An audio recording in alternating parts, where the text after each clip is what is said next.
Unai Sordo, que como saben es el secretario general de Comisiones Obreras. Bienvenido a Canal Sur. Encantado de estar aquí. Bueno, le tengo que preguntar primero una valoración por esta caída de Abengoa, 11.000 trabajadores. Estamos hablando de una multinacional que llegó a ser un símbolo del desarrollo tecnológico para Andalucía.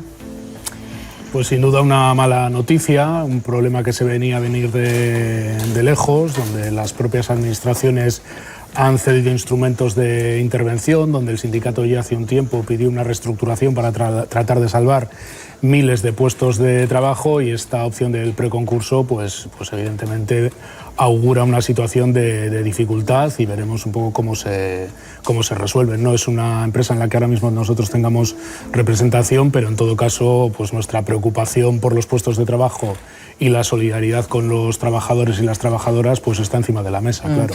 Desde luego esto llega en un momento realmente complicado, ¿no?, para todos, porque estamos en un contexto donde la inflación está disparada. Fíjese, hace 37 años que no teníamos una inflación tan alta, al 10,2%. En fin, todos estamos mirando el bolsillo. ¿Qué valoración puede hacer de esto? Porque, claro, muchos nos estamos preguntando, ¿pero cómo hemos llegado hasta aquí? Sabemos que el Gobierno está intentando poner freno con ese paquete de medidas que ahora hablaremos, pero la situación es realmente complicada, ¿verdad, Unai? Sí, la situación es complicada y hace apenas unos meses era imprevisible, ¿no? Porque aunque ya hace casi un año que los precios se vienen incrementando de una forma intensa por diversas circunstancias, creo que la guerra, la invasión de Ucrania, el encarecimiento de los precios energéticos, de las materias primas y ahora también de muchos alimentos, está disparando unos costes que las empresas están repercutiendo a precios al consumo. Y estamos en una situación muy grave que erosiona particularmente a los salarios y a los salarios más bajos, ¿no?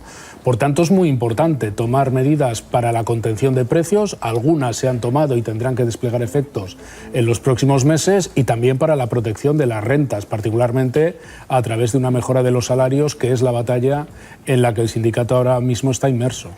Vamos por partes, porque ¿a usted qué le parece este paquete de medidas anticrisis que ha presentado el Gobierno? Decía Pedro Sánchez que sin estas medidas la inflación podría haber llegado al 15%.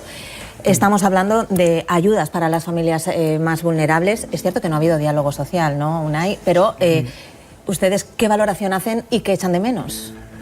Bueno, nosotros pensamos que este paquete y el anterior, porque son dos paquetes que prácticamente movilizan un punto de PIB, que es mucho dinero, en primer lugar es un paquete de medidas que se basa en gran parte en una reducción de impuestos. El 74% de las medidas que se han tomado se han destinado a subvencionar, por decirlo de alguna manera, los carburantes y a reducir diversos tipos de impuestos sobre la energía, ¿no? Y se está demostrando que esas medidas quizás son necesarias en la emergencia, pero tienen un efecto bastante limitado para contener los precios. ¿Por qué? Porque las empresas absorben esas bajadas de impuestos y no necesariamente bajan los precios, ¿no?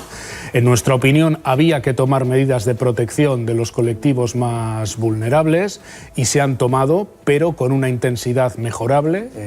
En opinión de Comisiones Obreras, el cheque de 200 euros, el bono de 200 euros, va a llegar a un número bastante limitado de ciudadanos y de ciudadanas. Compartimos la orientación de algunas medidas, como la de facilitar los bonos de transporte colectivo y público, que ahora tendrán que verse complementadas desde las administraciones locales y desde las comunidades autónomas, y en general nos parece un paquete de medidas que no está mal orientado, creemos que está bien orientado, de intensidad mejorable. Yo creo que podía haber tenido mayor intensidad, sin ninguna participación del diálogo social, esto también hay que decirlo, y donde, insisto, las políticas de bajadas de impuestos creo que están demostrando que tienen una eficacia muy limitada para contener los precios. Si es de intensidad mejorable, ¿por qué habría que mejorar dentro de este paquete, según Comisiones Obreras? Pues en mi opinión, las políticas, como digo, por ejemplo, de reducción del IVA sobre la electricidad, o de favorecer o subvencionar la utilización de carburantes,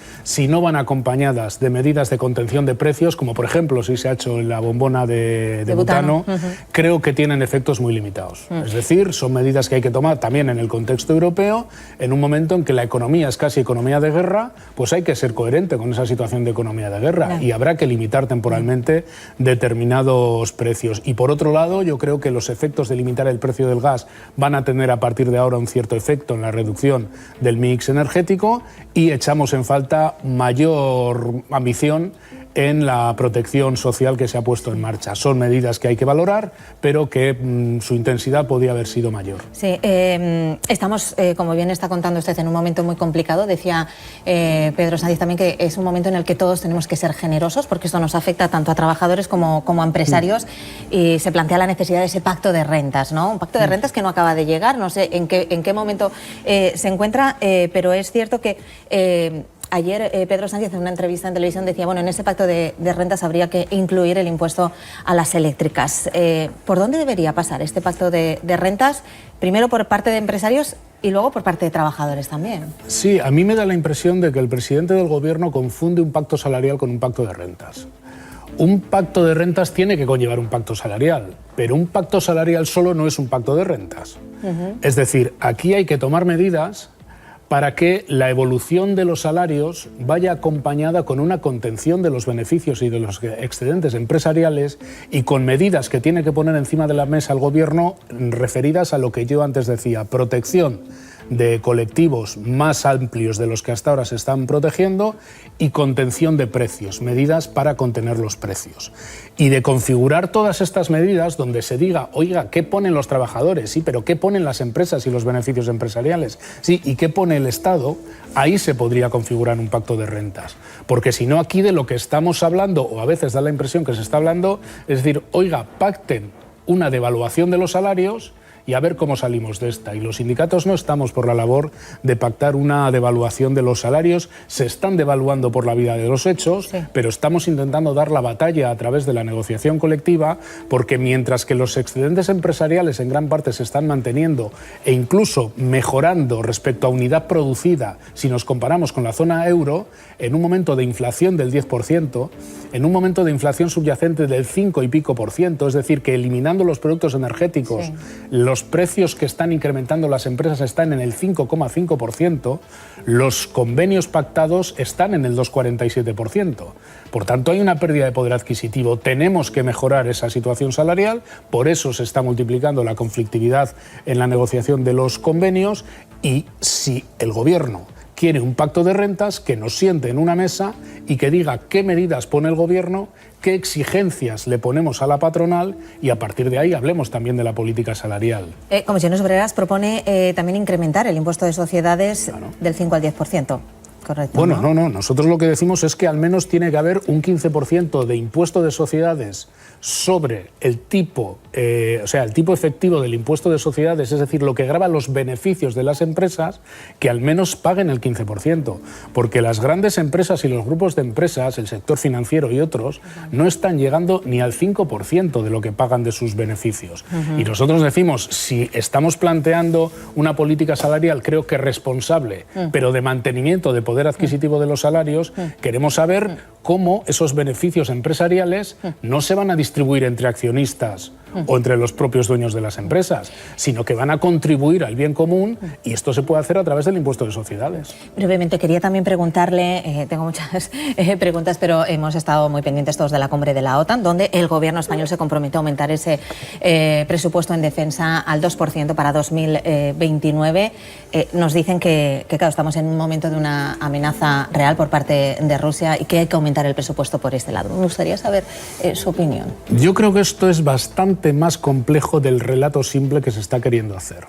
Esto no va solo de la denuncia y de enfrentarse a una invasión de Rusia a Ucrania, que evidentemente hay que condenar y que no se puede tolerar, sino que esto va de que se están recomponiendo los equilibrios geopolíticos y geoestratégicos del mundo, donde Europa está metida en un sándwich entre los intereses de Estados Unidos y del Este, que representa Rusia, pero también China, y donde ahora mismo estamos en una estrategia estrictamente belicista que creo que nos lleva por mal camino. Claro que hay que tratar de parar los pies a Rusia, pero claro que hay que buscar también una salida diplomática, porque aquí lo que está en juego es mucho más. Y el problema no es solo si más presupuestos para defensa o para armamento o menos. Aquí es si se va a reforzar una política de seguridad autónoma en Europa, o Europa va a seguir siendo excesivamente subalterna de los intereses atlantistas que representa Estados Unidos, que representa Gran Bretaña y que representan algunos países del este de Europa que hoy en día son un caballo de Troya dentro de la Unión Europea. Ese es el debate, en mi modesta opinión, no solo de si se incrementa o no el gasto en defensa en un país como España. Sabe que en Rota están muy ilusionados con la llegada de más militares porque eso supone más empleo, ¿no? Es el 60% del PIB local. Pero avanzando un poquito más, los datos del paro los vamos a conocer dentro de bien poco. ¿Qué expectativas tienen con respecto a los datos del paro? Vienen siendo bastante positivos, por lo menos a lo que respecta a la comunidad andaluza. Detrás está la reforma laboral. El desempleo está bajando de una forma importante en los últimos meses.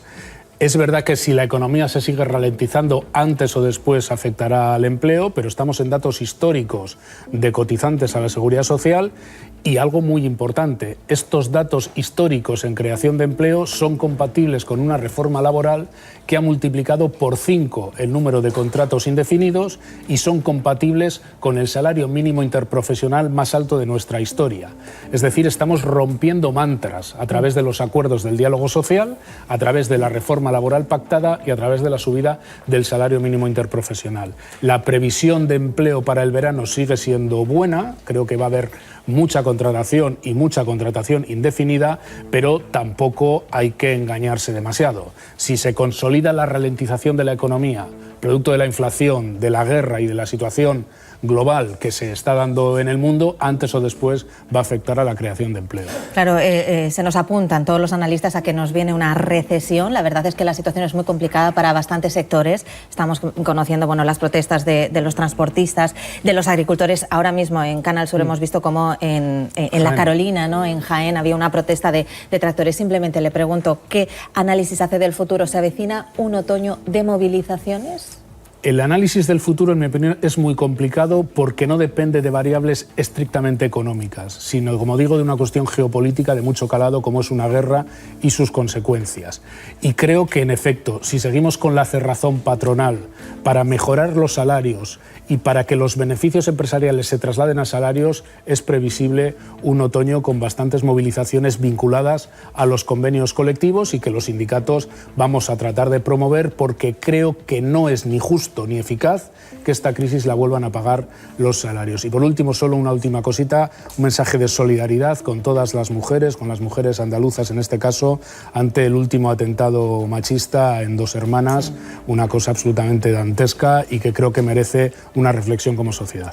Pues muchas gracias, Unai Sordo, de verdad, secretario general de Comisiones Obreras. Un placer tenerle como siempre aquí en Canal Sur. Un placer para mí, gracias. Gracias, buenos días.